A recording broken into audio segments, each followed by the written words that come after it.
Hi అందరికీ welcome to my channel. ఇవాళ recipe వచ్చేసి ఇంట్లోనే పన్నీర్ ఎలా తయారు చేయాలో చూద్దాం. బయట షాపుల్లో కంటే ద బెస్ట్ పన్నీర్ ఇదే అంటారు.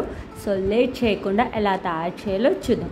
ముందుగా నేను ఒక బౌల్లో లీటర్ పాలు తీసుకున్నాను. ఈ పాలని ఇలా కాగబెట్టుకోవాలి. ఇలా కాగిన తర్వాత ఇందులో నేను నిమ్మకాయ రసం యాడ్ చేస్తున్నాను. వీలైతే మీరు వినిగర్ కూడా యాడ్ చేసుకోవచ్చు.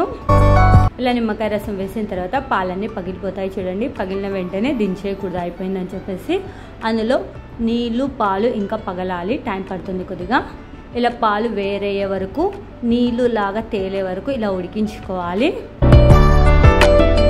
ఇలా నీళ్ళన్నీ తేలే వరకు ఇలా పాలను ఉడికించుకోవాలి. అప్పుడే పాలు అనేవి ఇంకా గట్టిగా విరుగుతాయి. ఇలా విరిగిన పాలని ఒక క్లాత్ మీద తీసుకోవాలి. కింద ఒక బౌల్ పెట్టి ఇలా పతలాని క్లాత్ తీసుకొని మనం విరగొట్టిన పాలన్నిటిని ఇందులో యాడ్ చేస్తున్నాను.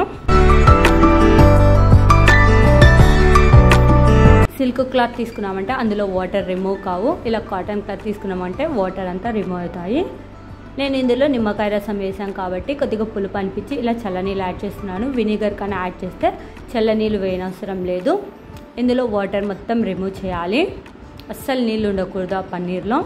వాటర్ మొత్తం రిమూవ్ చేసిన తర్వాత దీని మీద ఒక ప్లేట్ పెట్టి ఒక బరువైన రాయిని ఇలా పెట్టాలి 1 అవర్ పాటు.